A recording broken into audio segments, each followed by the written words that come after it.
She stepped off that stagecoach with one small trunk, a ruined name, and the kind of shame that sits in your chest like a stone you can't put down. The man waiting for her had never met her before. He didn't know her past, didn't know what they said about her back in Missouri, didn't know that half a dozen people had watched her world collapse and done nothing.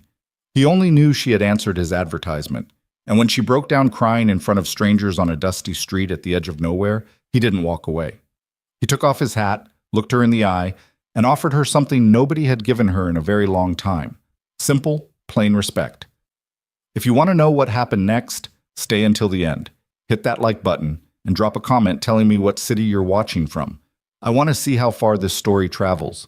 The stagecoach pulled into Red Mesa just past noon on a Tuesday in July of 1876, and the town barely glanced up. That was the nature of frontier settlements. They had absorbed enough desperate arrivals to stop treating each one as an event.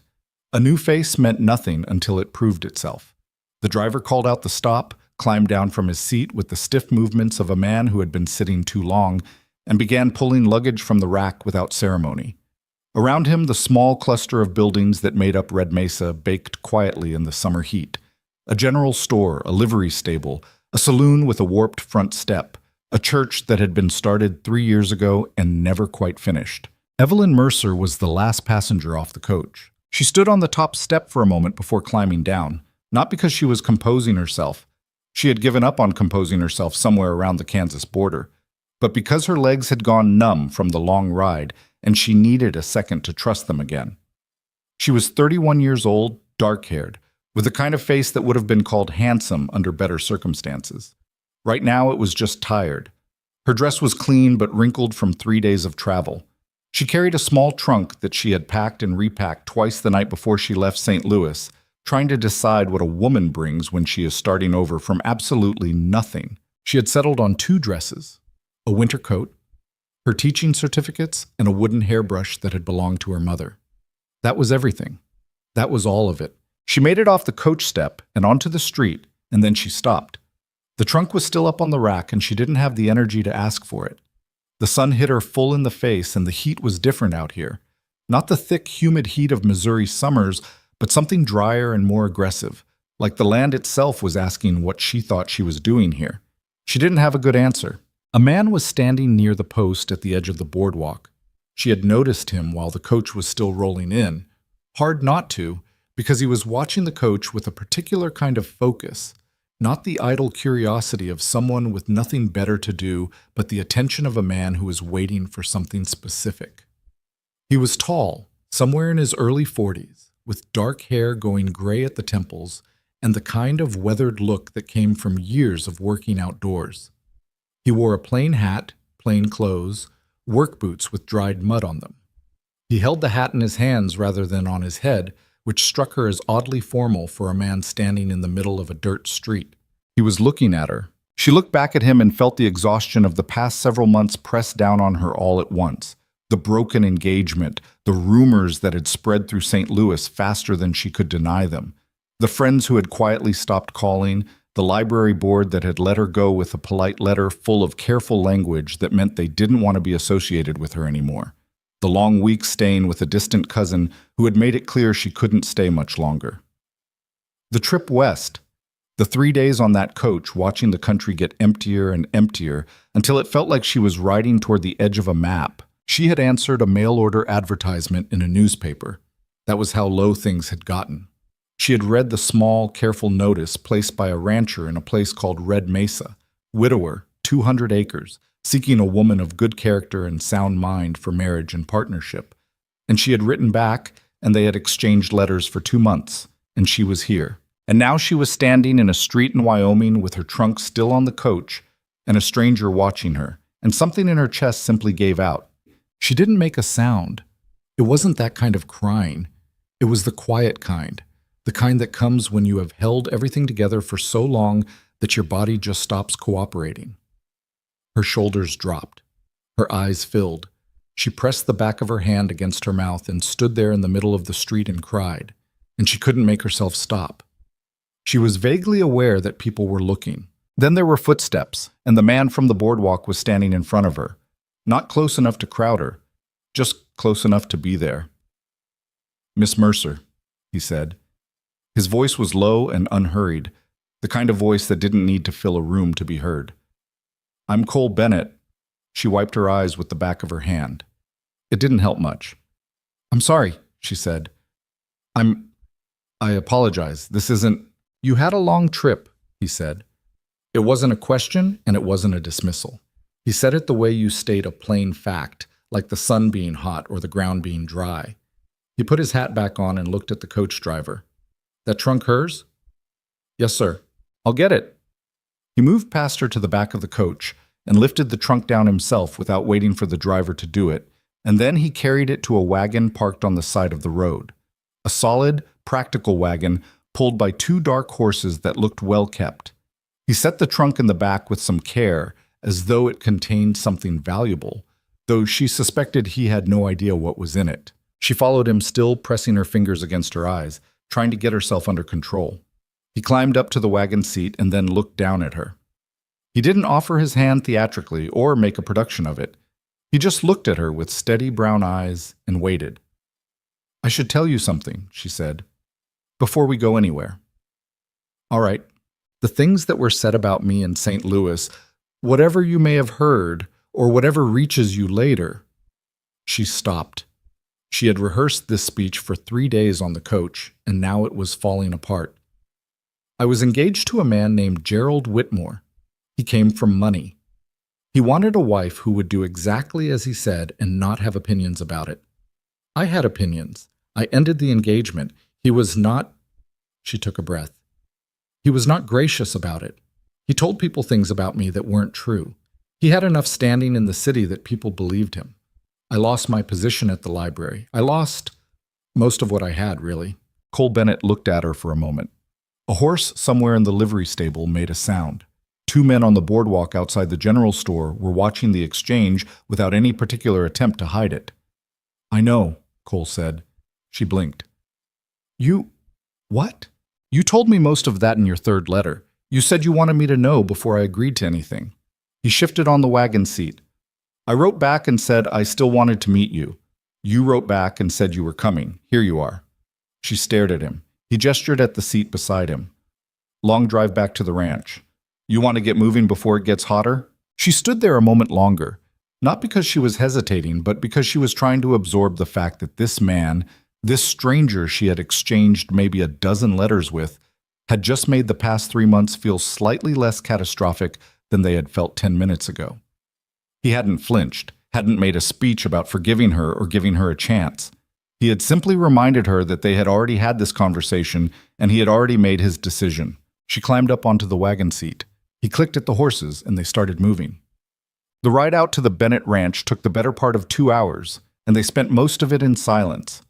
Not uncomfortable silence, just the quiet of 2 people who didn't know each other well enough yet to fill every gap with words. The land opened up around them as they left Red Mesa behind, the road narrowing to a pair of tire tracks cutting through dry grass that stretched out in every direction. The sky was enormous out here, bigger than anything she had grown up with back east, and by the time the town was out of sight behind them, she was starting to understand why people described the West as both beautiful and brutal. It was both those things at once, without apology. Cole drove with a loose grip on the reins, occasionally scanning the horizon out of habit. After a while he started talking, not in the way of a man who felt obligated to entertain her, but in the practical way of someone transferring necessary information. House has 2 bedrooms, he said. I built an addition 4 years ago, so there's more room than it looks from outside. You'd have your own room, your own space. I want to be clear about that up front. Thank you, she said. I got a ranch hand named Pablo. Been with me 6 years. Good man. He'll probably be a little standoffish at first. He was the same way with everybody new. He paused. My wife passed 3 years ago. Fever. It was fast. He said it plainly, not fishing for sympathy, just filling in the relevant facts. Her name was Ruth Ann. I'm not looking to replace her. That's not what this is. I understand. What I'm looking for is a partner, someone to help run this place, and someone who wants to build something here. That's what I said in the advertisement, and it's what I mean. She looked out at the rolling grass. I can work, she said. I'm not fragile, whatever I looked like back there. That was just She shook her head. It's been a hard few months. I'd say. I taught school for 2 years before the library. I'm good with children. I'm a fast learner with things I don't know yet. I'm not afraid of hard work. She hesitated. I am afraid of certain other things, but not hard work. Cole nodded slowly, the way a man nods when he is actually listening rather than just waiting for you to stop talking. What are you afraid of? The question surprised her. People rarely asked it straight out like that. Making the same mistakes, she said finally. He considered that. Fair enough, he said, and left it there. They rode on. The ranch came into view gradually. First the windmill, then the barn, then the house itself, a solid wood frame structure that had clearly been added onto over time in a patchwork of practical improvements. It wasn't pretty. The paint on the east wall was fading. The front porch had a post that had been replaced with one that was slightly too short, leaving it visibly uneven. But it was solid, and it was real, and it sat in the middle of those endless plains like something that had decided to stay put and meant it. A man came out of the barn as they pulled up, short and broad-shouldered, maybe 50, with dark skin weathered by decades of outdoor work and a careful, assessing expression. He looked at Evelyn the way she might have expected, which was to say he looked at her like a man trying to decide something. Miss Mercer, Cole said, this is Pablo Reyes. Pablo nodded once. He didn't smile, but he didn't scowl either. Ma'am, he said, and took the horses' bridles without another word. He'll warm up, Cole said quietly as he helped her down. I'm not worried about it, she said. Inside, the house was cleaner than she had expected and more lived in than she had feared. There were books on a shelf near the window, which she noticed immediately and which made her feel irrationally a small measure of relief. A table in the kitchen that had seen serious use, scratched and solid. A stove that was clearly the center of the household.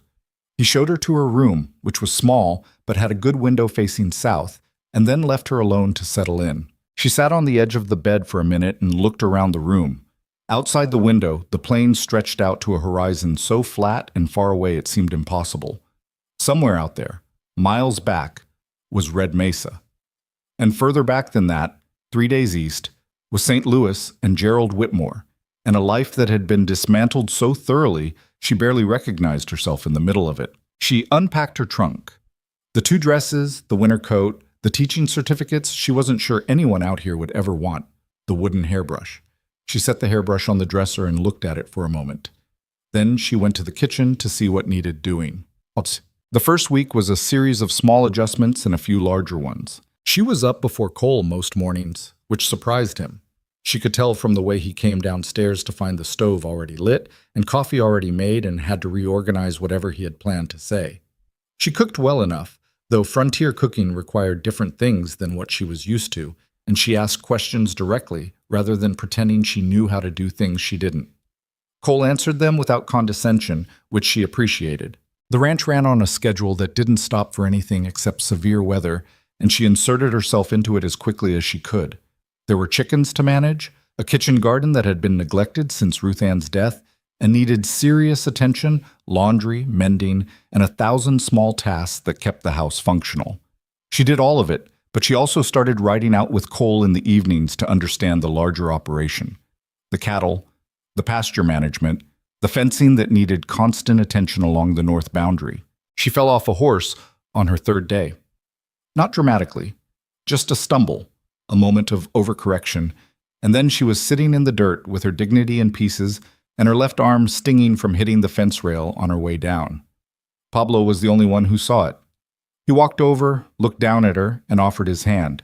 She took it and got up. I've only ridden a few times, she said. I know, he said. You were doing all right until you weren't. He looked at the horse, who had stopped a few feet away and was watching them with mild equine interest. You want to get back on, or you want to walk back? Get back on, she said.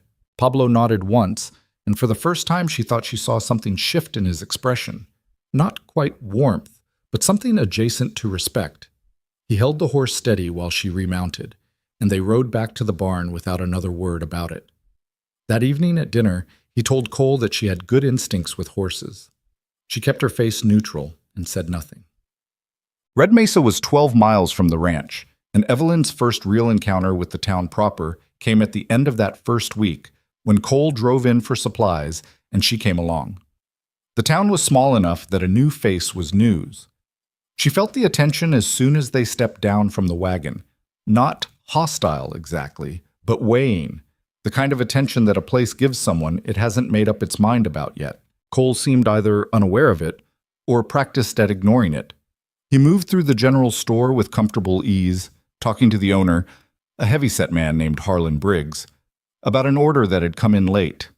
Evelyn stayed close and watched and tried to read the room. There were two women near the dry goods shelves.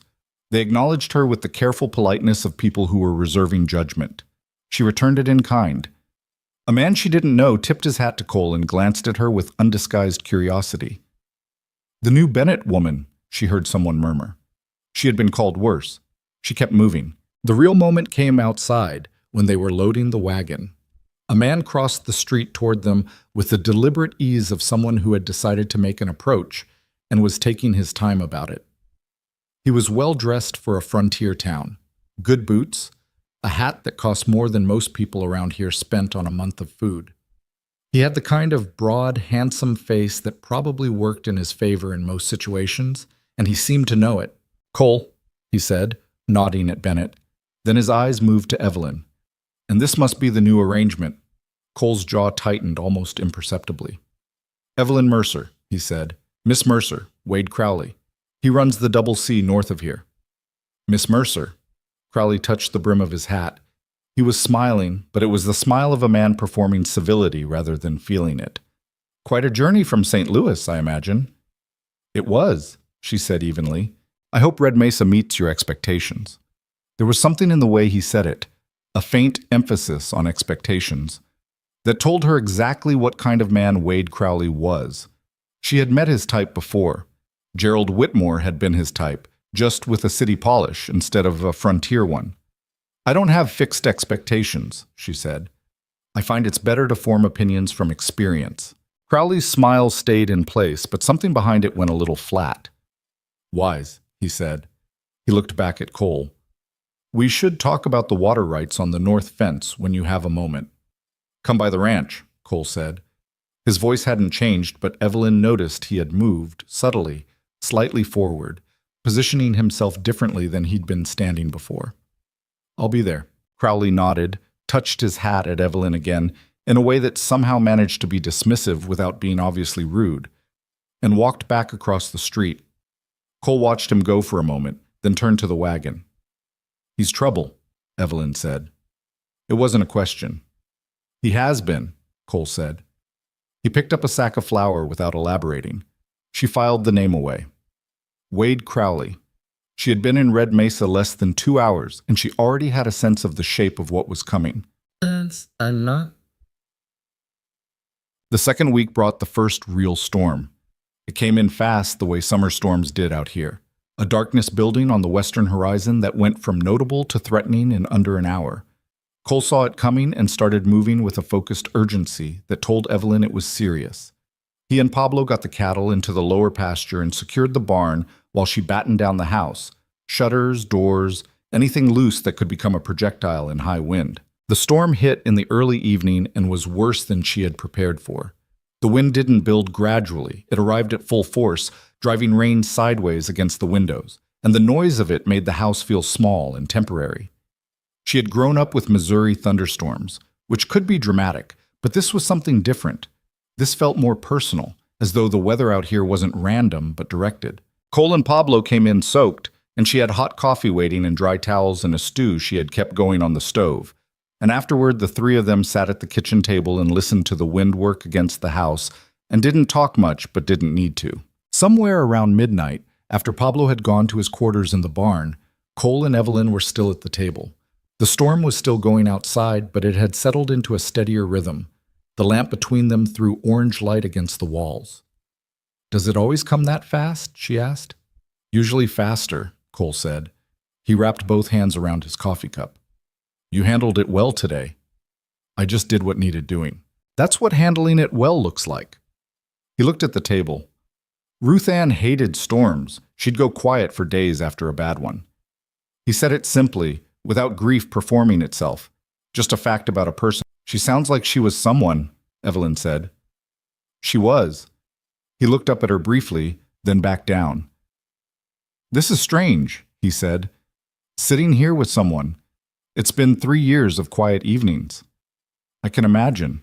Not complaining, he added quickly. Just, it's different. Different isn't bad, she said. He looked at her again, and this time held the look for a moment. No, he agreed. It's not. Outside, the storm pushed against the house, and the lamp flame bent slightly in a draft from somewhere under the door, and neither of them said anything else for a while. It wasn't the silence of two strangers avoiding each other. It was something quieter than that, and more interesting. She had been at the ranch 3 weeks when she heard the first real version of the rumor. She was in town picking up mail. Cole had trusted her to go alone, which she had taken note of, when she overheard 2 women talking outside the milliner's shop. They lowered their voices when they saw her, which told her everything, but she had already caught enough. Says she was run out of St. Louis Crowley told Henry, and Henry told, don't know what Cole was thinking. She kept walking. She collected the mail. She smiled at Harlan Briggs behind the counter of the general store and bought the items on Cole's list without indicating that anything was wrong. On the ride back to the ranch, she let herself feel it, the familiar weight of it, the particular exhaustion of knowing that someone was working against you and that the work had already started without you. She recognized the shape of the campaign. She had watched Gerald Whitmore run it back in St. Louis with practiced efficiency. First, you let the rumors find their own feet. Then you offer a little helpful detail to the right people. Then you wait for the subject of the rumors to either collapse or overreact, and either outcome serves your purpose. She had collapsed in St. Louis. She had given Whitmore exactly what he wanted by disappearing, by retreating, by letting the narrative go unopposed. She was not going to make the same mistake twice. She told Cole that evening, straight and without dramatizing it. Crowley is running something, she said. I don't know how much of it has to do with the water rights, and how much of it is just him wanting to cause trouble, but he's talking to people. Cole sat with that for a moment. He didn't look surprised. What did you hear? Enough to know it started, not enough to know how bad it is yet. He nodded. He's been trying to push me out for 2 years, he said. The water rights are real. There's a dispute over a creek on the north boundary, but this isn't just about water. He wants the land, and he wants me gone, and making trouble for you is probably the easiest handle he's found. Why is it easier to go after me than you? Cole looked at her directly. Because you're new. Because you came from somewhere else. Because there are things about your past that he can use to paint a picture. He paused. And because he figures a woman alone won't fight back. She looked out the window at the darkening plains. He's wrong about that last part, she said. Cole almost smiled. It was the first time she had seen anything close to it on his face. Yeah, he said quietly. I'm starting to think so. She started the reading lessons the following week. It began simply. She noticed that 2 of the children she had spoken to at the general store couldn't read the label on a seed packet. She asked their mother if she could work with them twice a week. The mother said yes with a cautious gratitude that suggested she had expected to be told no. By the 3rd session, there were 4 children. By the 5th, there were 7, and one of their older siblings had started hanging around at the edge of the lessons, trying to look like he wasn't interested. She held the sessions in the back room of the general store, which Harlan Briggs offered when he understood what she was doing. It was crowded and the light wasn't great, and some of the children squirmed like they were sitting on hot coals. But they were learning. She could see it happening.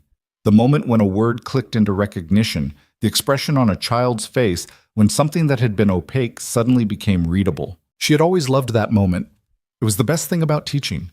It was also, she realized, slowly changing the way people in Red Mesa looked at her. Not dramatically. This wasn't a story where one act of generosity erased everything. But she would catch it sometimes. A mother watching her with the children and then nodding to herself, or Harlan pausing to listen from the doorway before going back to his counter. Small things. Real things. Wade Crowley's rumors hadn't stopped. She knew that. She could feel them working in the background, in the way certain people looked at her, and in the careful distance some of the older families still kept. But she wasn't running. She was here. She was working. She was teaching their children to read.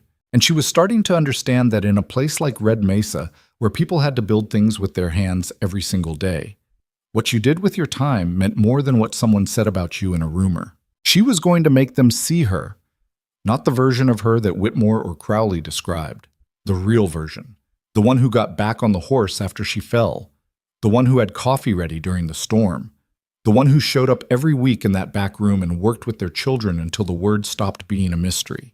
She was going to make them see all of it, whether they wanted to or not. That was not arrogance. That was not overconfidence. That was a woman who had already lost everything once and had decided quietly and completely that she was done running. The summer pressed on around her. The work didn't stop. The land didn't care about rumors. The children kept coming to their lessons. And somewhere in the middle of all of it, without quite noticing the exact moment it happened, Evelyn Mercer stopped feeling like a woman in exile and started feeling like a woman who was exactly where she was supposed to be, even with everything that was still coming. Even with Crowley's campaign still building in the background and the whole town still watching to see what she was made of. She had made up her mind, and her mind did not unmake easily. That, perhaps, was the one thing Gerald Whitmore had never understood about her. It was the thing Wade Crowley was about to find out. The thing about rumors in a small town is that they don't arrive all at once. They come in pieces. A hesitation here, a conversation that stops when you walk into a room, a smile that doesn't quite reach the eyes of someone who was perfectly warm to you the week before. Evelyn had learned to read these signs back in St. Louis, where the social machinery was more sophisticated, but the damage was the same. Out here, the machinery was cruder, but it moved faster, because there were fewer people and less noise to slow it down. By the end of her 4th week in Red Mesa, she could feel Crowley's work settling into the town like sediment. It showed up in small ways first. Martha Briggs, Harlan's wife, who had been reserved but not unfriendly during Evelyn's first visits to the store, started finding reasons to be in the back room when Evelyn came in. A woman named Frances Aldred, whose 2 boys came to the reading lessons, began sending them with a neighbor instead of bringing them herself. At the Sunday gathering outside the unfinished church, not a service, just the weekly habit the town had of collecting itself in one place, 2 of the ranching families positioned themselves at the far end of the yard and kept their distance with the deliberate casualness of people who had decided something. Evelyn noticed all of it. She didn't mention it to Cole right away, not because she was trying to protect him from it, but because she was still taking inventory, still trying to understand exactly how far the damage had spread before she said anything out loud. Cole noticed it too, though. He came in from the north pasture one evening in the 3rd week of August, looking like a man who had been turning something over in his mind for most of the day. He washed up at the basin outside, came in, sat at the table, and watched her set dinner out for a moment before he said anything. "Henry Aldred stopped me on the road today," he said. She set the pan down on the iron rest and looked at him. "What did he say?" "He was careful about it, said he heard some things, wanted to give me the chance to explain." Cole's jaw moved. "Like I owed him an explanation about who lives on my land." "What did you tell him?" "I told him what I know about you, which is that you work harder than most men I've hired, and you've taught his boys more in 5 sessions than they learned in a year of occasional schooling." He looked down at his hands. He wasn't satisfied, but he didn't push it further. Evelyn sat down across from him. "It's going to get worse before it gets better," she said. "I know that. Crowley isn't done. Whatever he's told people so far is probably just the setup. He'll add to it. He'll pick the right moments." She said it evenly, without heat, because she had thought through most of this already, and the emotion had burned off and left something cleaner behind. "In St. Louis, I waited. I thought it would die down on its own. I thought people would figure out the truth eventually if I just kept my head down." She paused. "That was a mistake. The longer I waited, the more ground I gave up." Cole was watching her with that focused attention she had come to recognize. Not staring, just present, actually listening. "I'm not going to do that again," she said. "What are you going to do instead?" She thought about it for a moment. "I'm going to be so plainly myself, so consistently and visibly myself, that the rumor and the reality can't occupy the same space anymore.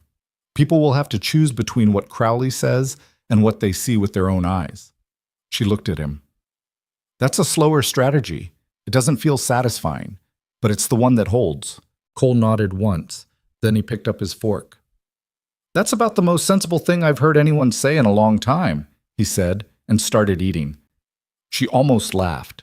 She didn't, quite, but it was closer than she'd come in months. August turned serious in the way that late summer on the frontier could, not cooling off, but intensifying. The heat drier and more relentless, the grass going brown and brittle, the creek on the south side of the property dropping to a thin thread of itself. The cattle needed moving to better grass, and the water situation on the north boundary, which had been a slow-burning dispute for months, started demanding real attention. The creek in question ran along the fence line between the Bennett Ranch and Crowley's Double C.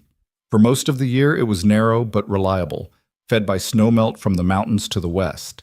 In a dry summer like this one, reliability was not a word that applied. The creek was pulling back toward the Double C side, which meant the water access Cole's cattle depended on in the north pasture was shrinking, and Crowley's fences had been creeping south over the past 2 years, in increments small enough to argue about, but large enough to matter. Cole explained this one evening while they were checking the north fence line together. He had started taking her along on these rides regularly now, partly because an extra set of eyes was genuinely useful, and partly, she thought, because they had both discovered that they talked more easily on horseback than they did sitting still. "He's not taking the water directly," Cole said, riding alongside a stretch of fence that leaned at a wrong angle. "That would be too obvious. He's just nudging, moving the line a little here, a little there, changing what counts as his side." "Has he done this to other ranchers?" Evelyn asked. "2 others that I know of. One sold and left. The other one is still fighting it, but he's tired." Cole stopped his horse and looked at the fence line. "The law out here is theoretical. Sheriff Macon is a decent man, but he's one person, and the county is enormous. Crowley knows how far he can push before anything official happens. So he just keeps pushing." "That's been the strategy, yeah." Evelyn looked at the fence, then at the creek beyond it, now barely 6 feet wide where it had been 12 in the spring. "Has he ever tried to buy you out directly?" "Twice. Once 3 years ago. Once last spring. Both times I said no." "What did he say when you said no?" Cole's mouth went thin. "Last spring he said, and I'm giving you the cleaned up version, that I was being sentimental about a piece of dirt, and that eventually I'd come to my senses." He paused. "That was about 2 weeks before he started talking to people in town about my mail order situation. The pieces settled into place cleanly. He thinks that undermining me undermines you," Evelyn said. "If the town thinks you brought scandal onto your ranch, your standing goes down. Your standing goes down. Your leverage in any dispute goes down." "That's about right. He's not doing this because of me. He's doing this to get to you through me." "Partly." Cole looked at her. "But I also think he's the kind of man who enjoys it regardless. Making someone feel small. It's a habit with him." She thought about Gerald Whitmore, the particular pleasure he had taken in the systematic dismantling of her reputation, not just as a means to an end, but as something he had relished in itself. Some men were built that way. They found power in reduction, in making the world smaller and meaner around anyone who refused to comply. "I know that type," she said quietly. Cole looked at her for a moment. "Yeah," he said. "I imagine you do." They rode the fence line for another hour without much talk, just the sound of the horses and the hot wind moving through the dry grass, and somewhere in that hour Evelyn felt something settle between them. Not romance, not yet, nothing that simple or that fast, but something real. The particular ease of 2 people who have started to understand each other without having to explain themselves at every turn. The reading lessons continued through August, and they were, quietly, the thing that kept Evelyn most grounded. The group had grown to 9 children by now, ranging from a 6-year-old named Clara, who approached every lesson with terrifying seriousness, to a 12-year-old boy named Robbie Marsh, whose older brother had stopped pretending he wasn't interested and now sat against the wall in the back of the room claiming he was just there to walk Robbie home. His name was Danny. He was 14. He couldn't read his own name. She had started working with him separately, casually, without drawing attention to it, and the progress he was making was something she kept to herself, like something fragile. Parents came and went, dropping children off, picking them up. Most of them were civil. A few were warm. A handful still carried that careful distance that told her Crowley's stories hadn't finished circulating. One afternoon, a woman named Dorothea Crane came to collect her daughter and stayed in the doorway longer than necessary, watching the lesson. Dorothea was one of the oldest established families in Red Mesa. Her husband ran the town's only smithy and had lived there since before the town had a name. Her opinion carried weight in a way that most people's didn't. After the other children had gone, Dorothea looked at Evelyn with the direct, unornamented manner of a woman who had survived too much to bother with softness she didn't mean. "My Alice has been spelling her own name every night before supper," she said. "Shows her father. He makes her do it again so he can watch." Evelyn smiled. "She picks things up fast." "She does." Dorothea paused. "I've heard things about you." "I'm sure you have. I'm not going to tell you what. I imagine you know well enough." "I imagine I do," Evelyn said. Dorothea looked at her steadily. She wasn't a warm woman, and she wasn't performing warmth now. She was just being straight. "My husband says a person's character shows in how they work. He's been saying it for 30 years, and he's usually right." She picked up Alice's reader from the table and handed it to her daughter. "I'll see you Thursday, Miss Mercer." It was not a declaration of support. It was not an erasure of suspicion. It was something more honest than either of those things. A woman deciding to keep watching, keep assessing, and leave the verdict open. In a town that had already started picking sides, that kind of careful fairness felt like more than it sounded. "Thursday," Evelyn said. The confrontation she had known was coming arrived on a Friday afternoon in late August. She was at the general store when she heard Crowley's voice before she saw him. That particular carrying tone that men who were used to being listened to developed, projecting without effort. He was at the counter talking to Harlan, and he had an audience. 2 ranchers she recognized from the Sunday gatherings, and a woman named Patricia Sims whose husband worked at the feed mill. Evelyn came around the end of the shelving unit, and Crowley saw her and didn't stop talking. That was deliberate. She understood that immediately. He had probably seen her come in. "The thing about women coming west without anyone to account for them," he was saying, with the conversational ease of a man finishing a point he'd been making for a while. "No family, no real references, just stories about themselves. It puts a man in a difficult position. Cole's a decent man and he was lonely, and that's understandable.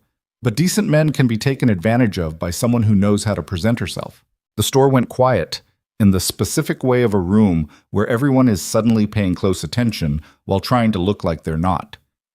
Evelyn set her basket on the counter. Crowley looked at her with something that had the surface texture of surprise and the actual quality of satisfaction. "Miss Mercer," he said, "I didn't see you there." "Yes, you did," she said. A beat of silence. "I beg your pardon?" "You saw me come in. You kept talking anyway." She said it without particular heat, the way you state something obvious. She looked at Harlan, whose expression had gone careful and watchful, and then at Patricia Sims, who was looking at her with an expression she couldn't quite read. "Mr. Crowley has been saying things about me to people in this town for several weeks now. I'd rather address it directly than pretend I don't know it's happening." Crowley's easy manner developed a slight edge. "I've only shared what I know." "What you know," she said, "is what Gerald Whitmore of St. Louis told anyone who would listen after I refused to marry him. I'd like to explain to anyone who's interested what actually happened, because Mr. Whitmore's version and the truth are not the same thing." She looked at the room. Not confrontationally, not performing strength she didn't feel, just directly, the way a woman looks at people she is trying to reach. "I was a librarian. I was engaged to a man from a prominent family. He wanted a wife who would be quiet and decorative and not have inconvenient opinions. I had inconvenient opinions. I ended the engagement. He was humiliated, and he had the money and the connections to make sure I paid for it, and he used both." She paused. "That's the whole story. There's nothing else." Crowley smiled. It didn't reach anything above his mouth. "A version of events," he said, "from the person most interested in how they're received." "That's fair," Evelyn said. "You should weigh it accordingly, but you should also weigh the fact that Mr. Crowley is in a land dispute with Cole Bennett, and that making trouble for me makes trouble for Cole." She looked at Patricia Sims, then at the 2 ranchers. "I'm not asking you to take my word for anything. I'm asking you to think about whose interests are served by the things you're hearing." The room was very quiet. Crowley's smile had gone completely now. He was looking at her with something that was no longer performing civility, something more direct and less pleasant. "You've got nerve," he said. "I'll give you that." She said. She looked at Harlan. "I need flour, salt, and whatever came in on the supply order for the Bennett place." She kept her voice even. "Whenever you're ready." Harlan moved to get her order with the slightly dazed efficiency of a man operating on habit because the room required something normal to happen.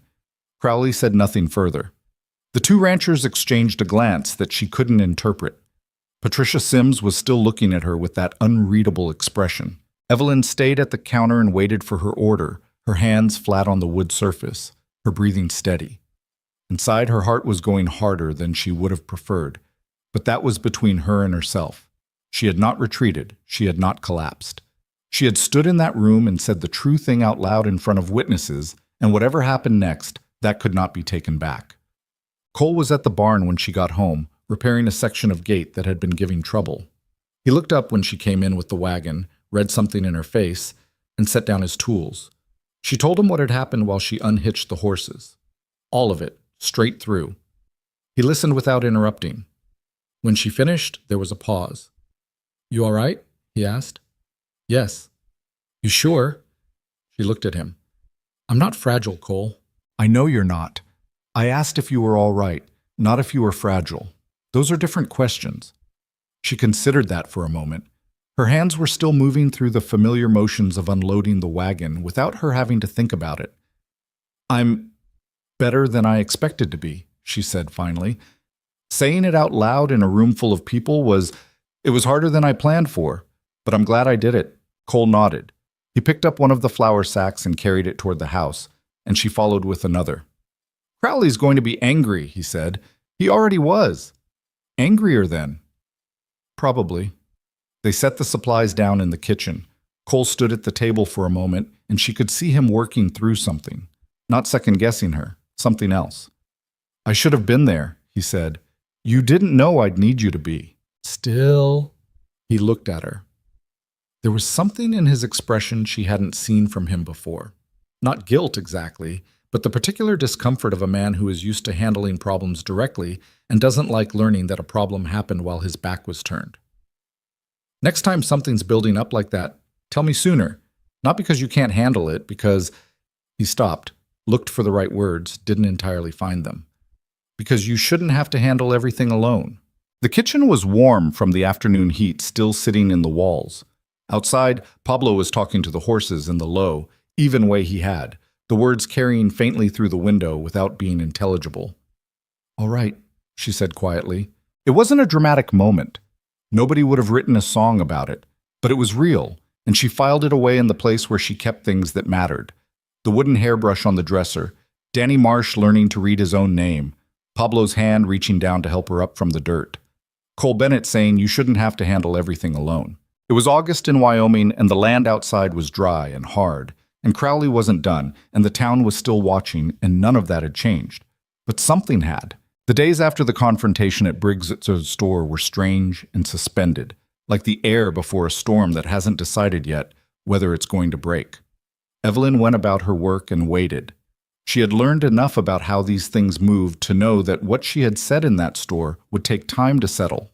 Time for people to turn it over, compare it against what Crowley had told them, weigh one version against the other. There was nothing she could do to speed that process. She could only keep showing up and let the weight of consistent reality do what speeches couldn't. Cole didn't hover. That was one of the things she had come to appreciate about him. He had a particular quality of steadiness that didn't require constant expression. He knew what she had done, and he respected it. And he didn't make a production of either. He just kept working beside her, and the ranch kept moving, and life out on those plains had a useful way of filling every available hour with something that needed doing regardless of what the town thought about anything. But Crowley was not finished. She had known he wouldn't be. The next move came not from Crowley directly, but from the edges of his influence, which was how he preferred to operate, keeping his own hands visible and clean while the damage spread outward from him. A man named Silas Peck, who ran a small horse operation south of town and owed Crowley a significant debt on a loan that had never quite been paid off, started talking at the saloon. Evelyn didn't hear this firsthand. She heard it from Pablo, who had gone into town for a part for the water pump and come back with the information delivered in his characteristically sparse manner. Peck's been saying you ran a boarding house in St. Louis, Pablo told her, not looking up from the pump mechanism he was examining. The kind that isn't really a boarding house. Evelyn set down the bucket she was carrying. Is that right? That's what I heard. She stood there for a moment. The specific ugliness of it landed the way these things always did. Not with shock, because she had expected escalation, but with a particular tiredness that went deeper than physical. There was a special kind of exhaustion in being made into something you weren't, over and over, by people who had decided the story they needed was more important than the truth. Thank you for telling me, she said. Pablo finally looked at her. His face was its usual careful neutral, but there was something underneath it. Not pity, which she would have hated, but the look of a man who had his own long history with being reduced by other people's stories and recognized the shape of it. Cole, no? I'll tell him tonight. Pablo nodded and went back to the pump. She picked up her bucket and kept moving because that was all you could do. Itam. Cole's reaction when she told him was quieter and more dangerous than anger. He sat at the kitchen table and listened, and his face went very still in a way she hadn't seen before. When she finished, he was silent for a moment. Peck doesn't come up with something like that on his own, he said. No. Crowley's running out of patience. He looked at the table. He expected you to leave by now. You didn't. He expected the town to freeze you out. It hasn't. Not completely. So he's pushing harder. I know. This is going to keep escalating until something forces it to stop. He looked at her. The harvest gathering is in 3 weeks. The whole county comes. It's the one time all year when every family from every ranch is in the same place at the same time. She understood what he was thinking before he said it. A public moment, she said. The biggest one we get. If Crowley is going to make a final move, that's where he'll make it. And if you're going to... He stopped. I'm not telling you what to do. I want to be clear about that. But if you're thinking about making a stand, that's the ground where it matters most. She thought about it. 3 weeks. The whole county in one place, watching. Everything she had been building. The quiet daily work, the lessons, the small accumulations of trust, either meaning something by then or not. I'm not going to let him pick the moment, she said. If it comes to it at the gathering, I'm going to pick it myself. Cole looked at her for a long moment. All right, he said. You're not going to argue with me about it? Why would I argue with you about it? She didn't have a quick answer for that. She had spent so long around men who argued with her about everything, her tone, her approach, her right to have an approach at all, that the absence of it still occasionally caught her off guard. Some men would, she said. I'm not some men, Cole said. It wasn't arrogant. It was just plain. He stood up from the table. I'll be there, right beside you, whatever happens. She nodded. She didn't say thank you because it didn't feel like the right word for what he'd just offered. She just nodded, and he went out to finish the evening chores, and she stood in the kitchen for a minute in the quiet and let the steadiness of him settle into her like something she hadn't known she needed. The 3 weeks between that conversation and the harvest gathering were some of the most concentrated of Evelyn's life. She taught her lessons. She worked the ranch. She rode the fence lines with Cole and helped manage the water dispute on the north boundary, where Crowley's encroachment had been temporarily checked by a letter Cole had sent to the county surveyor requesting an official measurement, a procedural move that wouldn't resolve anything permanently, but bought time and put something on the record.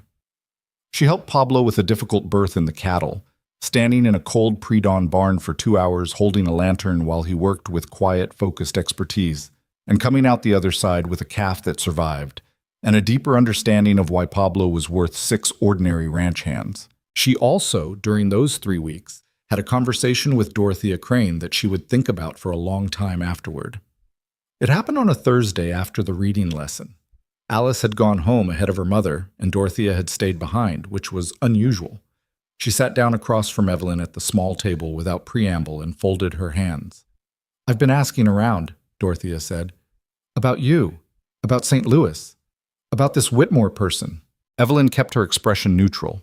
And my husband has a cousin in Kansas City who has business contacts in St. Louis. He asked some questions. Dorothea paused. Gerald Whitmore is a well-known name. His family has money and standing. He's also been engaged twice since you, and both of those women left him as well. She looked at Evelyn steadily. One of them told my husband's cousin that Whitmore had a habit of managing people, controlling what they were allowed to say to whom. She left because he read her private correspondence. Evelyn said nothing. I'm not telling you this to make you feel better about the past, Dorothea said. I'm telling you because I think you should know that there are people in this town who are capable of thinking for themselves and who have been doing so. She stood up. My husband thinks Crowley is the same kind of man as Whitmore. Different setting, same instrument. Your husband is perceptive, Evelyn said. He has his moments. Dorothea picked up her coat from the back of the chair. The harvest gathering, my husband and I will be there. We see what we see. She looked at Evelyn one more time with that direct, assessing gaze. Don't let them make you small. You're not a small woman. She left. Evelyn sat at the table for a moment after the door closed and pressed her hands flat against the wood and breathed. It was not a declaration of war. It was not a rescue. It was one woman telling another woman, I looked and I saw you clearly, and you are not what they say. In the context of everything that had been happening, it was enormous. The harvest gathering was held on the first Saturday of September at the wide, flat ground east of town that served as a fairground whenever the county needed one. By 9 in the morning, the wagons were already lined up along the eastern fence, families spreading blankets and setting up tables, the smell of wood smoke and cooked food mixing with the dry grass smell of late summer. It was the kind of occasion that the frontier produced periodically to remind itself that it was more than just isolated people grinding through isolated work. A collective exhale, a day for the whole scattered community to exist in the same space. Evelyn had been awake since before dawn. Not from nerves, or not entirely. She had slept the night before with the particular flat-out unconsciousness of someone whose body had overridden their mind and demanded rest regardless of circumstances. But she was up early and dressed carefully, not because she wanted to perform anything, but because she understood that today was a day when appearances were part of the substance. She wore her better dress. She put her hair up properly.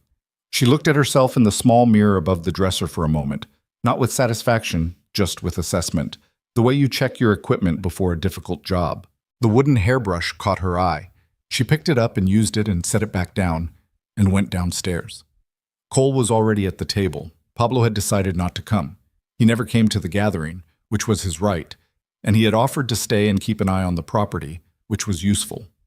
Cole looked up when she came down, and something moved across his face that wasn't quite a word yet. You look ready, he said. I am, she said. They drove to town mostly in silence, which was their way. Not a troubled silence, but a working one. Two people using the time to think rather than filling it with talk that didn't need to happen. The sun was sharp, and the sky was the particular high blue of early September in Wyoming, the kind of sky that seemed further away than it had any right to be. When they arrived, Evelyn felt the shift in the gathering's atmosphere almost immediately. Not hostility, nothing that simple. More like the charged quality of a crowd that is watching something it knows is approaching. The way people at a card game go quieter when the hand gets serious. People had heard about the confrontation at Briggs's store. Of course they had. In a town this size, something like that was fully distributed within 24 hours. Some of them looked at her with something that might have been respect and might have been curiosity, and was probably both. Others kept their distance with the careful positioning she recognized by now. A few went out of their way to greet her, which meant more than it might have under ordinary circumstances. She saw the cranes. Dorothea gave her a brief nod that conveyed everything it needed to. Her husband, a large, quiet man named George, shook Evelyn's hand with straightforward firmness and asked how the lessons were going. She told him. He listened. It was a simple exchange, and it was also, in the context of that day, a kind of public statement. She saw Patricia Sims, who had been at the store during the confrontation. Patricia caught her eye across the gathering and held it for a moment, then nodded once. Small, private, but there. She did not see Crowley until nearly noon. He came in from the north side of the fairground with 3 men she didn't recognize, double C hands by the look of them, and Silas Peck trailing slightly behind with the hangdog posture of a man who had been useful and was no longer sure he wanted to be. Crowley moved through the gathering with his usual ease, stopping to talk, pressing flesh. performing the social comfort of a man who had spent years cultivating standing in this community and knew how to use a public occasion. He saw her. She saw him see her. Neither of them looked away immediately. Then he turned back to his conversation, and she turned back to hers. Cole, standing beside her, said nothing.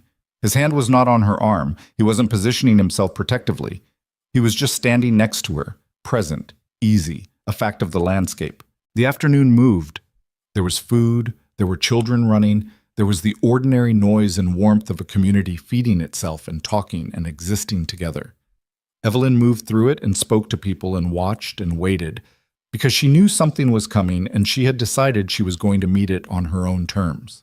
It came in the mid-afternoon during the loosest part of the gathering when people had eaten and the formality had gone out of the day and the conversations were getting more honest. Crowley had gathered a loose circle around him near the center of the ground. Not a crowd, just the natural collection of people that forms around someone who is talking with confidence. She caught fragments. Shouldn't have to wonder about who's in their community.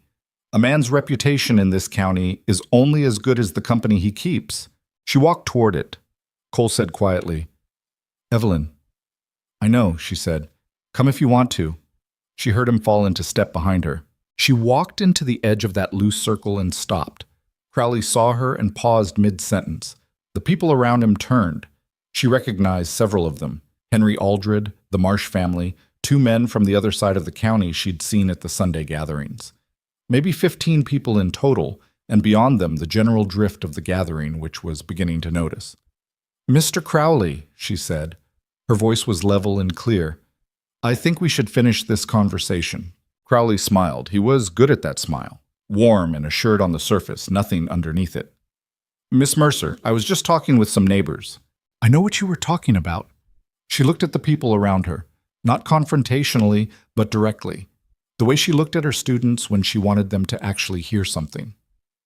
"I know what's been said about me in this town for the past 2 months. I know where it started, and I know why. So let me say something plainly to everyone here, and then we can all make up our minds." Nobody moved. The gathering had gone quiet around them in the way that gatherings do when something real is happening. "My name is Evelyn Mercer. I came from St. Louis because my life there was destroyed by a man who couldn't accept being refused. I came west because I had nothing left back east, and I answered an advertisement placed by an honest man who needed a partner. And Cole Bennett is exactly the man he represented himself to be in those letters." She paused. "I have been working on that ranch for 2 months. I have been teaching your children to read in my spare time. I have not lied to anyone. I have not caused any harm to this community, and I am not what Wade Crowley has been telling you I am." She looked at Crowley directly. "You are in a land dispute with Cole. That dispute is about money and about property and about the fact that Cole won't sell what's his. This," she indicated the gathered people with a slight gesture, "is not about my character. It is about that dispute. I am the lever you found that you thought would be easiest to use." Crowley's smile was gone. In its place was the expression she had been waiting to see. Not rage, he was too controlled for that, but the look of a man whose machinery has been exposed to open air and is operating in front of people who can see all the working parts. "That's a serious accusation," he said. His voice was still even, but there was something grinding underneath it. "It's a plain one," she said. "If I'm wrong, tell me what I'm wrong about." Silence. Henry Aldred was looking at Crowley with an expression that had shifted from neutral to something more considered. One of the men she didn't know had crossed his arms. Then Cole spoke from just behind her and to her left. He didn't raise his voice. He didn't perform anything. He just said it quietly and let it carry on its own weight. "I've known Wade Crowley for 12 years, he said. "He's tried to buy my land twice. He's moved his fence line 3 times. And for the past 2 months, he has been working to push Evelyn out of this community before she had a chance to become part of it." He paused. "That's what I know. You all can make of it what you want." The silence that followed was the loudest kind, the kind that means a room has shifted and is working out what it has just become. Crowley looked around at the faces watching him. He had run this kind of operation before, and he knew when a room had turned. Something in his posture changed, not collapse. He was not a man who collapsed easily, but a controlled reassessment. "Cole and I have a property dispute," he said finally, to the group at large. "That's between us and the county surveyor, I don't see what He stopped. He had run out of road, and he knew it. Neither do I, said George Crane from somewhere at the edge of the circle, in the mild tone of a man who has waited long enough to say something and has chosen his moment carefully. The gathering exhaled. Not dramatically. Nothing broke. Nobody cheered. But the air changed. The circle began to lose its shape as people drifted away in ones and twos back to their food and their families, taking what they had just seen with them and doing what people do, turning it over, deciding what they thought, filing it into the story they were building about who was who in this community. Crowley left shortly after. He did it without hurry, without slamming anything, maintaining the dignity of a man who has not technically been defeated, even if he knows something has changed. She watched him go. Her heart was still going too fast. Her hands, she noticed when she looked down at them, had been clenched at her sides. She opened them deliberately. Cole appeared beside her. He didn't say anything, he just stood there, and after a moment she felt the tension in her shoulders begin to ease.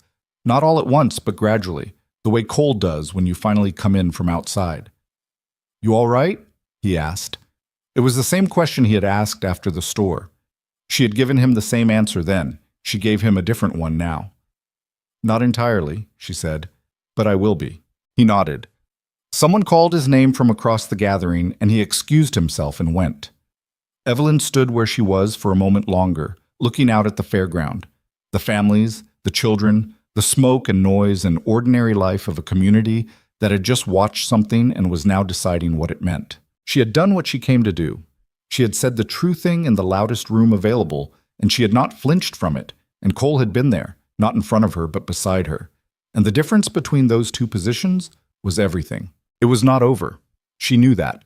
The land dispute was not resolved, Crowley was not finished, and trust was something that had to be demonstrated over time rather than declared in a single afternoon. But something had ended today, and something else had started.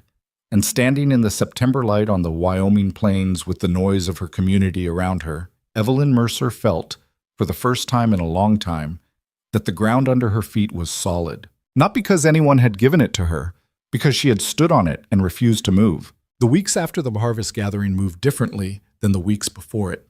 Not easier, exactly. The work didn't lighten and the land didn't get any more forgiving as September pushed toward October and the first cold came down from the mountains in the mornings. But the quality of the difficulty changed. Before the gathering, Evelyn had been fighting on two fronts at once, the physical demands of the ranch and the social erosion that Crowley had been engineering beneath the surface. After the gathering, the second front went quieter. Not silent, just quieter. And that made everything else more manageable. She noticed it first in the small transactions of daily life. Harlan Briggs started talking to her at the counter the way he talked to everyone else. The ordinary, unremarkable conversation of a shopkeeper who has decided a customer is simply a customer. His wife Martha reappeared in the front of the store. Frances Aldred brought her boys to the reading lesson herself again and stayed long enough to watch for a few minutes before she left, which she hadn't done in weeks. These were not grand gestures. They were the quiet reversal of quiet withdrawals, and Evelyn recognized them for what they were. The town adjusting its position without announcing that it was doing so. There was no moment of formal vindication. No one came to her and said, "We were wrong, we should have known better." That was not how these things worked, and she hadn't expected it. What happened instead was more gradual and more real. People simply began treating her as someone who belonged there, and the absence of the old watchfulness was its own statement. Cole noticed it too, though he said less about it than she did. "Henry Aldred asked me yesterday how the lessons were going," he told her one evening over dinner. Said his boys talked about nothing else at the supper table. "That's because Robbie Marsh told them I let him read a chapter out loud last week," Evelyn said. "Now they all want to turn." Cole almost smiled. "You're good at this." "I've always been good at this. It's the other things I've had to figure out." He looked at her across the table. "What other things?" She thought about it honestly. Letting things take the time they take. I've spent most of my life trying to resolve things faster than they wanted to be resolved. She pushed her food around her plate. "St. Louis. I kept thinking if I just explained myself clearly enough, often enough, the right people would hear it and the situation would change. But the situation wasn't about the truth. It was about power. No amount of explaining was going to fix that." What changed out here? I stopped explaining and started doing, she said. There's a difference. Cole considered that with the particular attention he gave to things that struck him as worth keeping. Then he nodded once, slowly, the way he did when something settled into a place he intended to hold it. The county surveyor's response to Cole's formal request arrived in the second week of October. A letter informing him that a measurement of the disputed boundary would be conducted before the ground froze, with a representative from the county present. It was procedural language in a government envelope, not dramatic by any standard, but Cole read it twice at the kitchen table and set it down with the careful deliberateness of a man handling something important. He can't argue with an official measurement, Cole said. He'll find a way to delay it, Evelyn said. She was not being pessimistic. She was being accurate, and Cole knew it. He can delay it. He can't stop it forever. He folded the letter and put it in the box on the shelf where he kept important documents. This is the beginning of the end of that particular fight. How long has it been going on? The fence moving? 2 years of documented incidents. The general pressure? Longer. He stood up from the table. Ruth Ann used to say that Crowley was the kind of man who'd squeeze a stone until it cracked or his hand gave out, and you just had to outlast him. He paused. She was usually right about people. Evelyn was quiet for a moment. The mention of Ruth Ann still arrived with a slight shift in the room's atmosphere. Not painful, not awkward, just real. Cole didn't avoid it, and she didn't flinch from it, and the ease with which they had both learned to let her name exist in conversation was, she thought, part of what made the house feel like a place where honest things could be said. She sounds like she had good judgment, Evelyn said. She did. Different from yours. She was quieter about it, but she saw things clearly. He looked at the shelf where the letter sat. She would have liked you. That's not a strange thing to say, is it? No, Evelyn said. I don't think it is. The thing with Silas Peck happened on a Tuesday morning in mid-October. Evelyn was in town for the weekly lesson. She had moved the sessions to the back room of the newly finished church hall, which was larger and better lit than Briggs' storeroom, and had been offered by the building committee once enough people in town had started asking about the children's progress. She was packing up after the children had gone when she heard the door and turned to find Silas Peck standing at the entrance, hat in his hands, looking like a man who had rehearsed something and was now finding that the actual doing of it was harder than the rehearsal. He was a small man, wiry, somewhere in his mid-40s, with the sun-cracked look of someone who had spent decades working outside in all conditions. She had not spoken to him directly since she had been in Red Mesa. She had seen him at the gathering, trailing after Crowley with that hangdog posture, and she had not forgotten what Pablo had told her about the things he had been saying at the saloon. She did not move toward him or away from him. She waited. Miss Mercer, he said. He was turning his hat around in his hands. I was hoping I came to see if you had a minute. I have a few minutes, she said. He came in far enough for the door to close behind him and then stopped. He looked around the room. The small chairs, the slates on the table, the reader she had left propped against the wall, as if he was buying himself time by taking inventory.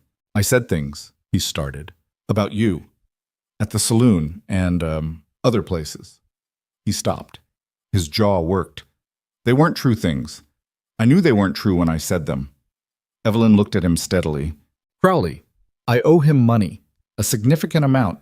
He made it clear that the debt would be handled differently if I did him certain favors.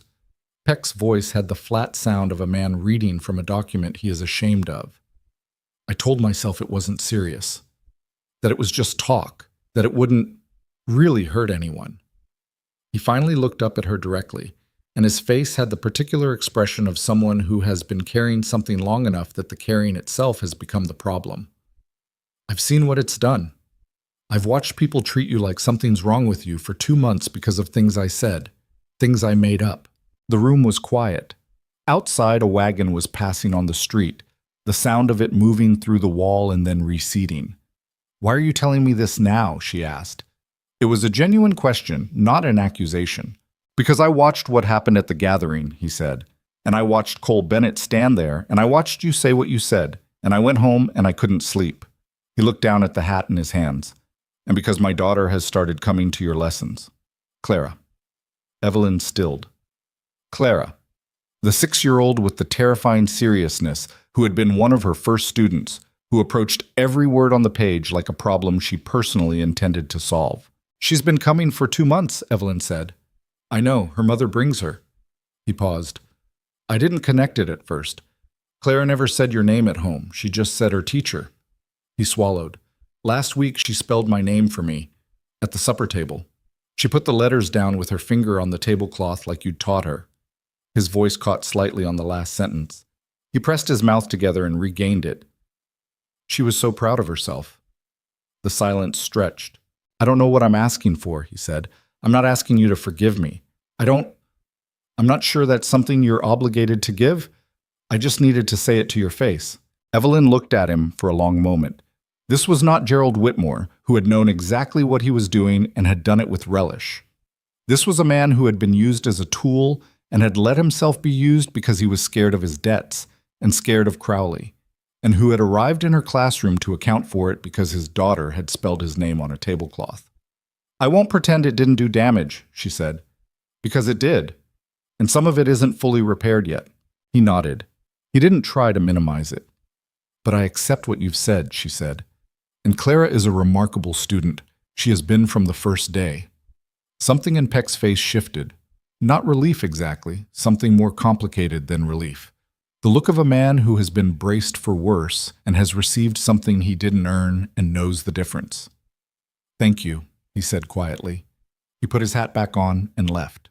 Evelyn stood alone in the room for a moment after he'd gone. She thought about what she'd said, "I accept what you've said," and decided it was the right thing and the honest thing, neither more nor less than what the situation asked for. She told Cole about it that evening. He listened the way he always listened, fully, without interrupting. When she finished, he was quiet for a moment. "Peck's always been weak," he said. "Not bad. Just weak. Crowley finds those people and uses them." "I know." She paused. "What he told me about the debt, about Crowley making it conditional, is that the kind of thing the county surveyor would want to know?" Cole looked at her. Something shifted in his expression. Not surprise, but something sharpening. "It might be relevant to a complaint about boundary manipulation," he said carefully. "Crowley's been using financial pressure to get people to do things that benefit him in a property dispute," she said. "That seems like it might be the kind of thing that belongs in an official record." Cole was quiet for a moment, then, "I'd need Peck to be willing to say it formally, to put his name on it. He came to me today and said it to my face. That took something." She looked at Cole. "He might be willing, if someone asked him the right way." Cole nodded slowly. He was working through it, she could see. Not rushing, just thinking. This was how he solved problems, methodically, thoroughly, without drama. She had watched it enough times now to recognize the process and trust it. "I'll talk to him," Cole said. "Not tomorrow," she said. "Give him a few days. Let what he did today sit with him. He'll be steadier for it." Cole looked at her. "You read people well." "I've had a lot of practice," she said. "Not all of it pleasant." October deepened into itself, and the plains changed character the way they did every year. The light going lower and more golden, the mornings developing a real bite, the grass curing to a dry amber that caught the late sun and held it briefly before the dark came. Evelyn had grown to love the evenings out here in a way she hadn't expected. Back in St. Louis, evenings had been social obligations or hours at the library working late, and solitude had been something she stole in increments. Out here, solitude was built into the landscape itself, and she had learned to inhabit it differently. She and Cole had developed a habit of sitting on the porch after dinner when the weather allowed, not talking much, just existing in the same space with the dark plains spreading out beyond the light of the house. Pablo would sometimes be visible across the yard, moving between the barn and his quarters, and the horses would make occasional sounds. And the sky out here at night was more stars than sky. On one of those evenings, Cole said something that had clearly been waiting a while to be said. "I want to ask you something," he said, "and I want you to know that whatever you answer, it doesn't change anything about what's already here." Evelyn looked at him in the near dark. "All right. When your situation here is stable, when the land dispute is settled and the town has fully settled its opinion of you, I don't want you to feel like you have to stay." He was looking out at the dark, not at her. You came out here because you had no other options. That's honest and it's nothing to be ashamed of. But options have a way of opening back up. And I don't want you building a life here because you're backed into it. She looked at him for a long moment. Cole, I'm serious. I know you're serious. That's what makes it worth answering seriously. She turned back to look at the dark plains. I came here without options, that's true. But I've had 3 months to find out what this place actually is. What you actually are. She paused. I'm not staying because I'm backed into it. I'm staying because when I think about leaving, I think about the things I'd be leaving. The lessons. Pablo's cooking on the nights he takes over the kitchen. The north fence line in the morning when the light comes across the grass. She paused again. You. The word sat between them simply, without decoration. Cole was quiet for a long time, long enough that she started to wonder if she had said too much. I'm not an easy man, he said finally. I know that. I'm in my own head too much. I work too much. I'm not good at the softer things. I'm not a soft woman, she said. He turned and looked at her then. In the low light from the doorway, she could see his face clearly enough, the weathered lines of it, the tiredness he carried as a permanent feature, and underneath all of that something careful and real and given very rarely to anyone. No, he said, you're not. They sat in the quiet for a while longer after that. Neither of them moved toward the other. Neither of them needed to, not yet. But something had been named that had been waiting to be named, and the naming of it settled into the evening like a sound that had been part of the air the whole time and had only just become audible. Cole talked to Silas Peck 10 days later. She didn't ask him how it went immediately. She let him come to her when he was ready, which was that same evening after dinner. He sat down at the table and told her straight. He'll talk to the surveyor, Cole said. He'll put his name on a formal statement about the debt and the conditions Crowley attached to it. Was he scared? Yes.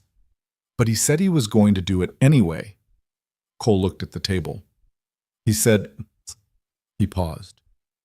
He said his daughter deserved a teacher who wasn't there because her father was a coward. Evelyn said nothing. She picked up her cup of coffee and held it in both hands and looked at the lamp flame. Crowley's going to find out, she said. Eventually, but by then the surveyor's record will already exist and there'll be nothing to do about it. What will Crowley do when he finds out? Come at me directly, probably. On the land dispute, which is where it should have been all along. Cole looked up at her. That's a fight I know how to have. She believed him. She had watched him work for 3 months, and she knew how he operated when there was a clear problem with a clear solution. Quietly, persistently, without wasted motion. Crowley had been fighting at angles because he had preferred leverage to direct contest. Take the leverage away, and the fight changed shape. In the 3rd week of October, the county surveyor arrived with 2 assistants and spent 2 days measuring the boundary line on the north fence. Cole was present for all of it. Evelyn drove out to the north pasture on the 2nd afternoon and watched from a distance. Not because she needed to be there, but because it was her home, and she wanted to see it. The measurement confirmed what Cole had maintained for 2 years. The fence had been moved. The documentation went into the county record. A formal notice was delivered to Wade Crowley at the Double C, informing him that the boundary encroachment had been measured and recorded. Peck's statement was filed separately, attached as supporting evidence of coordinated interference in a property dispute. Crowley's response, when it came, was not what Evelyn had expected. She had anticipated anger, more pressure, another campaign, some new lever. What came instead was silence. 3 days of it, and then a letter delivered to Cole through the county office, formal and dry in its language, acknowledging the surveyor's findings and requesting a meeting to discuss the resolution of the boundary dispute. Cole read the letter at the kitchen table and handed it to her without comment. She read it. He's retreating, she said. He's recalculating, Cole said. There's a difference. He's not done, but he knows he overreached, and now there's a paper trail, and Peck's name is on a document, and he's got to figure out his next position. Will you meet with him? I'll meet with him, with the county record in hand and my own lawyer present. He paused. He'll want to settle the boundary formally and quietly. That's my guess. And you'll let him? Cole looked at her. I want the land dispute settled. That's what this was always about for me. I'm not interested in destroying the man. I'm interested in protecting what's mine. He paused. What's ours? The word landed quietly between them. Ours. Not a declaration, not a speech, just the plain word used plainly, the way he used most words, and the weight of it was exactly proportional to what had been built over the past months. The fence lines ridden together, the storms weathered, the mornings starting in the same kitchen, the evenings on the same porch, the accumulated ordinary reality of two people who had started as strangers and had become, without making a ceremony of it, something else entirely. She handed the letter back to him. "Then let's settle it," she said. Outside, the wind came across the plains with the first real edge of winter in it. The grass had gone the color of old straw, and the sky had that high, clear, cold quality that meant the warm days were numbered. The ranch sat in the middle of all of it, unlovely and solid and real, with its mismatched porch post and its fading east wall paint and its kitchen that smelled of wood smoke and coffee and had for years before she arrived and would for years after. She was not a woman who had arrived here gracefully. She had come in tears, with a ruined name and a single small trunk and the last of her pride barely intact. She had fallen off a horse and burned a pan of cornbread and misjudged the timing of the first frost and had to spend an afternoon replanting the kitchen garden seedlings she'd brought in too late. She had also taught 14 children to read, helped hold a ranch together through a difficult summer, stood up in a crowded fairground and said the true thing out loud, and slowly, imperfectly, without anyone granting it to her, made herself a place in this community. It wasn't finished. Nothing was finished yet. But for the first time since she had packed that small trunk in St. Louis and made her way to the stagecoach, she was not running towards something in desperation. She was standing still on ground she had earned. And that was something entirely different. The meeting between Cole and Wade Crowley happened on a Thursday morning in early November, in the county office in Red Mesa, with a lawyer present on each side, and Sheriff Macon sitting in the corner saying nothing and existing mainly as a reminder that the proceedings were official. Evelyn did not attend. It was not her meeting to attend, and she had not asked to be there. She spent the morning at the church hall with her students and tried not to think about what was happening 12 minutes walk away. She mostly succeeded. Clara Peck was working through a passage about a river that ran through a valley, her small finger moving under each word with the focused intensity she brought to everything. Danny Marsh, who had long since stopped pretending he was just there to walk his brother home and now sat at the table with the others as a full participant, was writing out his first complete sentence on a slate, a thing he had told her 3 weeks ago he didn't think he'd ever be able to do. She had told him the only thing that separated him from doing it was time and practice, and he had looked at her with the frank skepticism of a 14-year-old who has been disappointed by easy reassurances before, and she had said, "I'm not telling you it'll be easy. I'm telling you it's possible." He'd believed that version. The sentence on his slate read, "My name is Daniel James Marsh, and I live in Red Mesa, Wyoming." She looked at it for a moment and felt something in her chest that had no clean name, not quite pride because it wasn't her accomplishment, and not quite joy because it was too grounded in reality for that word. Something closer to the feeling of watching a difficult thing become possible. The feeling that the world contains more of that than you sometimes think it does when things are going badly. "Read it out loud," she told him. He read it out loud. His voice was flat and self-conscious, and he got through every word without stopping. "Again," she said. He read it again. This time it sounded like something he owned. Cole came to find her at the church hall just before noon. He appeared in the doorway, saw the lesson was still in progress, and waited outside. She wrapped things up a few minutes early and sent the children home and went out to where he was standing on the front step looking at the street. She looked at his face and read it before he said anything. Not victory. Cole was not a man who wore victory. But something settled. The particular expression of a man who has been fighting a slow, grinding fight for a long time and has just watched it reach an end. "It's done," he said. "The boundary? Formally recorded." Crowley's acknowledged the encroachment in writing and agreed to the corrected line. His lawyer tried to negotiate 2 minor points, and we gave him one of them, which was enough for Crowley to tell himself he didn't lose completely. He looked at the street. The creek access on the north pasture is confirmed as ours. It'll be in the county record permanently. Evelyn let out a breath she had not been aware of holding. "And Peck's statement? Stays in the file. Crowley knows it's there. That's part of what made him settle instead of fight." Cole glanced at her. He's not a man who likes things on the record that he can't control. What happens to him now? Cole considered the question honestly, without satisfaction and without false sympathy. He still has his ranch. He still has his money. He's lost some standing in the county because enough people know what he tried to do, and he knows they know, and that'll sit with him. He paused. Men like him don't usually change. They recalculate. He'll find somewhere else to push, someone else with less ability to push back. That's just what he is. She had thought about this, about whether there was something incomplete in an ending that didn't fundamentally alter Wade Crowley, that left him intact and operational and merely inconvenienced. She had decided there wasn't, because the world didn't owe her a transformed antagonist. It owed her a fair outcome on the things that could be fairly settled. The creek line was settled. The record existed. Crowley had been checked, not by force or luck, but by documentation and persistence, and the willingness of people like Silas Peck to eventually tell the truth. That was enough. It had to be enough, and honestly, it was. Good, she said. Cole looked at her. You all right? I was going to ask you the same thing. He thought about it genuinely, which was his way. He didn't answer questions reflexively. He actually considered them. I'm tired, he said. 2 years of that is a long time, but I'm all right. He looked back at the street. I'm better than all right, if I'm being honest.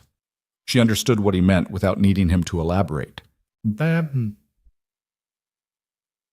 November settled over the plains with the particular authority of a Wyoming winter beginning to mean business. The first real snow came in the second week, not the light dusting that had come and gone twice already, but several inches of actual accumulation that changed the look of everything, turned the brown grass white, made the ranch feel both more isolated and more itself. Evelyn had grown up with snow, but not this kind of snow, not this expanse of it in every direction with nothing to interrupt it for miles.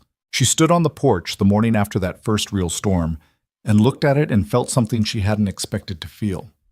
She felt glad. Not relieved, not resigned, genuinely glad to be standing on that particular porch, looking at that particular landscape, with the smell of coffee coming through the door behind her, and the sound of Pablo breaking ice on the water trough in the yard, and the knowledge that there was work waiting that she knew how to do. She had not felt glad in a place for a very long time. Cole came out and stood beside her with his own coffee. They looked at the snow together.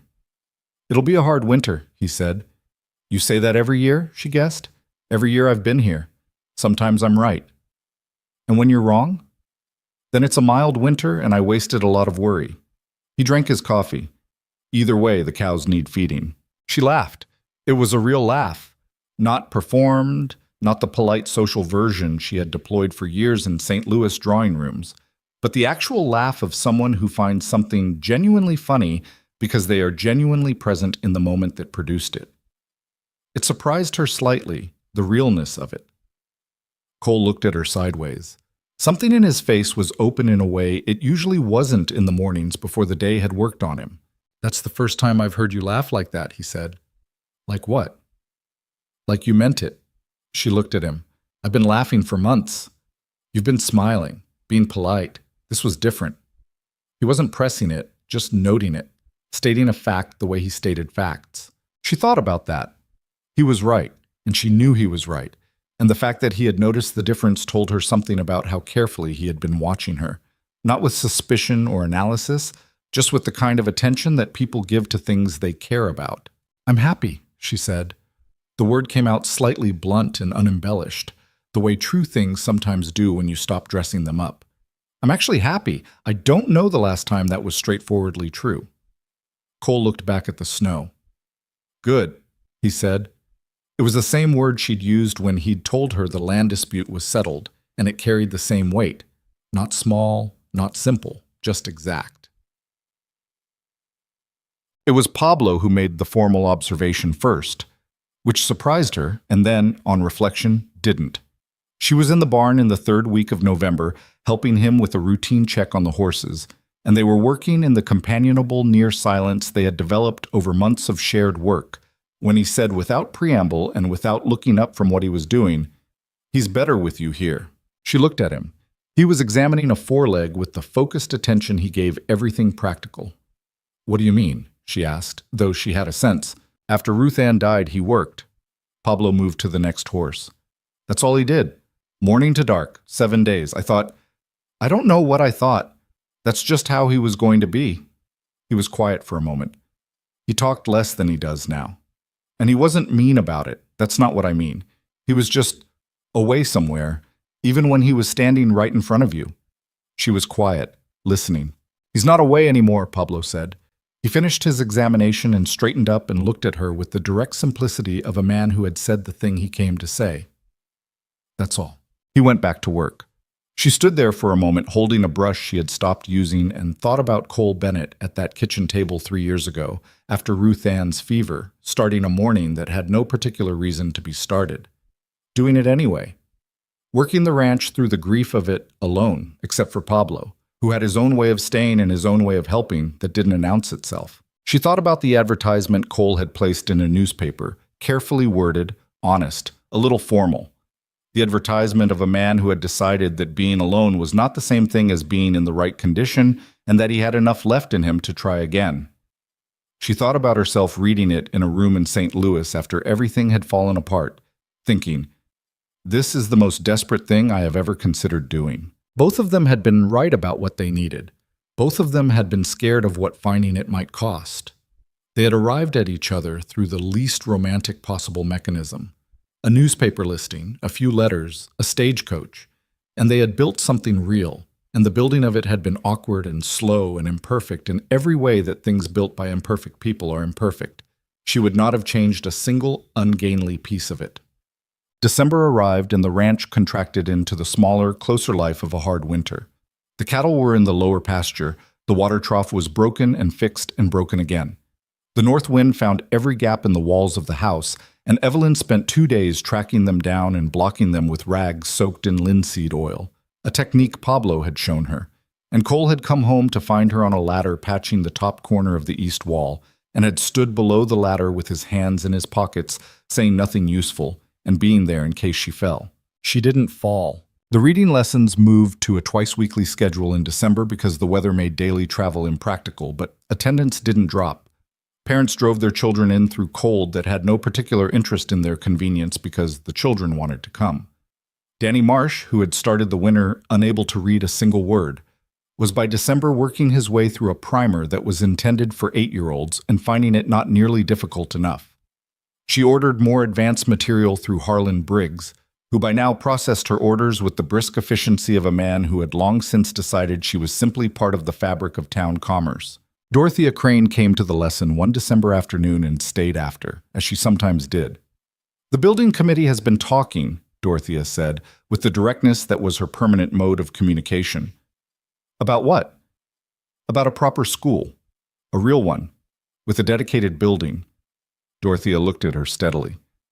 They want to know if you'd be willing to run it. Evelyn looked at her. I have a ranch. You have a ranch? And a husband who's capable of managing it. Dorothea said husband with the matter-of-fact assurance of someone describing an established fact, which technically it still wasn't. There had been no ceremony, no formal arrangement beyond what they had agreed to in letters before she arrived, and which simultaneously made both of them perfectly aware of what the situation had actually become, regardless of paperwork. The school wouldn't need you full-time, mornings, 5 days a week. It would serve the whole county. Evelyn thought about it. The teaching certificates that had sat at the bottom of her trunk since St. Louis. The 14 children who were learning to read in the back room of a church hall. Danny Marsh and his slate. Clara Peck and her terrifying seriousness. The primer that wasn't difficult enough anymore. I'd need to talk to Cole, she said. Of course, Dorothea said, but I'd like an answer before spring. She talked to Cole that evening. He listened to the whole thing without interrupting, which was his standard operating mode, and then he sat with it for a moment in the way that meant he was actually thinking and not just pausing to be polite. It's what you trained for, he said. It's also a significant commitment. To the town, and it would take time away from the ranch. Cole looked at her. The ranch has Pablo, and me. We managed before you got here. He paused. I want to be clear. I'm not saying that to push you toward it. I'm saying it because I don't want you making this decision based on what you think I need. He held her gaze. What do you want? The question sat between them simply. He asked it the same way he had asked, months ago on that first long drive, what she was afraid of, straight and unhurried, as though the answer mattered and was worth waiting for. She thought about what she wanted, not what was practical, not what was safe, not what would cause the least disruption, what she actually wanted. "I want the school," she said. "Then we'll figure out the ranch around it." It was that simple. Not easy. Nothing about building a life from scratch was easy, but simple. Two people making a decision together and then working backward from it to figure out the practical shape.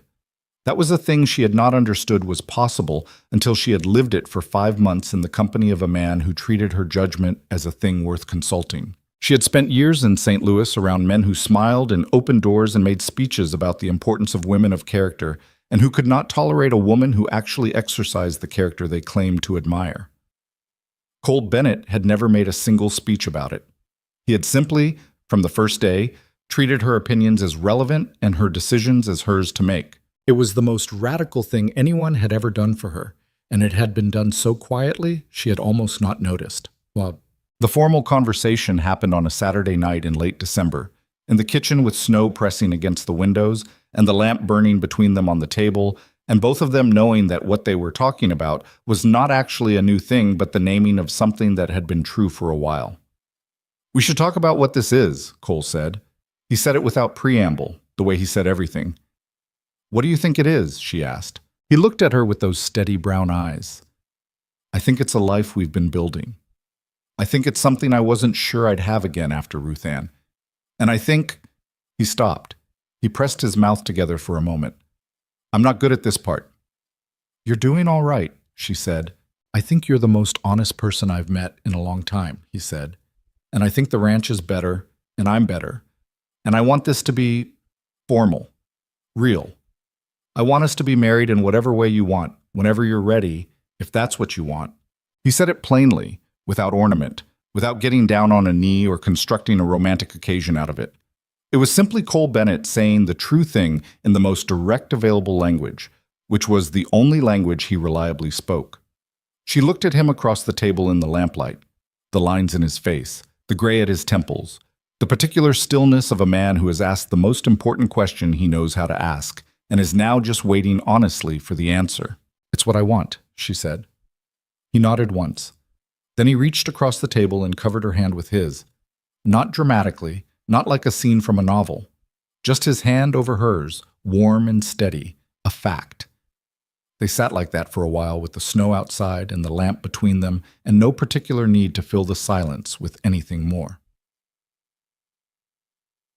They were married in February, on a morning that was bitterly cold but clear, in the finished church hall with a small gathering of people who had, each in their own way and at their own pace, decided that Evelyn Mercer was worth knowing. Dorothea and George Crane were there. Harlan Briggs and his wife Martha, who had come a long way from the woman who avoided the front of her own store. The Aldred family. The Marsh boys, both of them. Danny standing straight in a shirt that was slightly too big and managing to look, for a few minutes, like the man he was going to become. Silas Peck and his wife and Clara, who wore a blue dress and sat through the whole ceremony with her hands folded in her lap and her full serious attention fixed on the proceedings as though she intended to remember every detail. Pablo stood beside Cole. He had put on his good jacket, which Evelyn had seen only once before, and he stood there with his characteristic stillness and the look of a man attending something that mattered. There was no large crowd, there was no performance. The ceremony was short and unadorned and genuine, the way things are when the people doing them are not trying to convince anyone of anything because the thing being done is simply true. Wade Crowley was not there. He had not been seen at any Red Mesa gathering since November, and the word from the county was that he had spent the winter deep in his own operations, recalculating, which was what Cole had predicted. Whether he would resurface as a problem was something neither of them spent much energy worrying about. The record existed. The boundary was set. And Evelyn had come to understand that you could not spend your life managing enemies who hadn't made their next move yet. You had to live in the meantime. She had a lot of meantime to live. The school opened in March, in a dedicated room of the church hall while a proper building was being planned. On the first day, 17 children showed up. By the second week, there were 22. By April, parents from ranches 15 miles out were driving their children in twice a week because the word had traveled that there was a teacher in Red Mesa who actually taught. She was not a perfect teacher. She lost her patience with Robbie Marsh once in early April when he disrupted the lesson for the third time in an afternoon, and she said something sharper than she intended and had to apologize to him in front of the class, which was the right thing to do and was uncomfortable in exactly the way the right thing often is. She misjudged the pace of one student and had to backtrack 2 weeks of material. She had a disagreement with one of the building committee members about the curriculum that lasted 3 weeks and was never quite fully resolved, just negotiated to a workable middle. None of it was what she would have chosen if she were designing her life from the outside. All of it was hers. There is a particular quality to a life that belongs to you, a roughness to it, a weight, an occasional resistance that is different from the smooth surface of a life you're performing for other people or surviving through or waiting for something better to replace. Evelyn had spent too long in the second kind and had almost forgotten what the first kind felt like. She remembered now.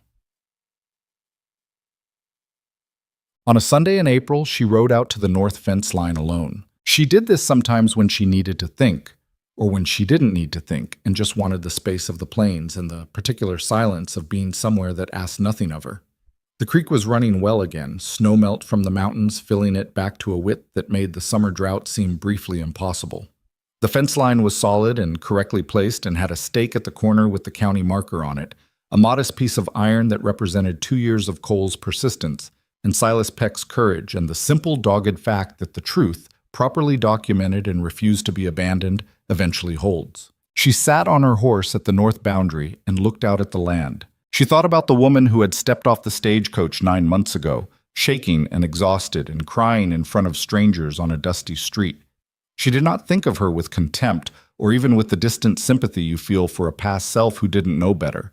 She thought of her with something more like respect, because that woman had been breaking apart and had gotten back up anyway, had answered the advertisement, had gotten on the stagecoach, had arrived. The rest of it, the ranch, the school, Cole, Pablo, the cranes and the marshes, and Clara Peck spelling her father's name at a supper table.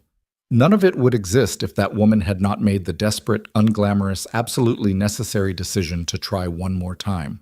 People talk about belonging as though it is something a place or a community gives you. You belong here. You fit in. You're one of us. As though it is a judgment rendered from outside that you either receive or don't.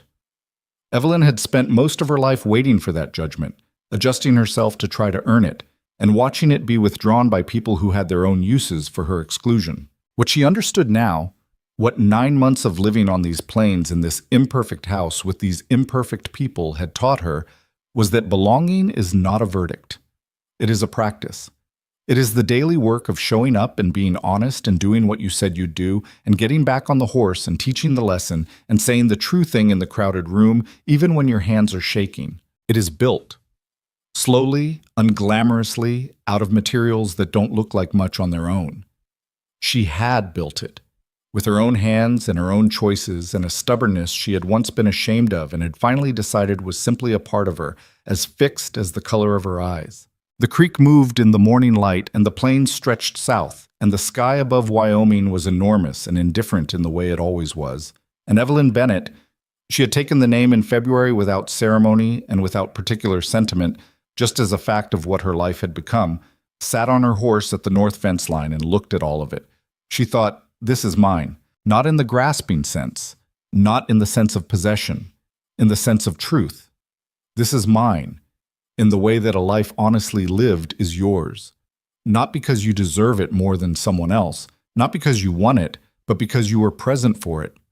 You stayed, you did the work, you let it be hard, and you kept going anyway. That is the whole of it, really. That is the whole secret of it. She turned her horse and rode back toward home.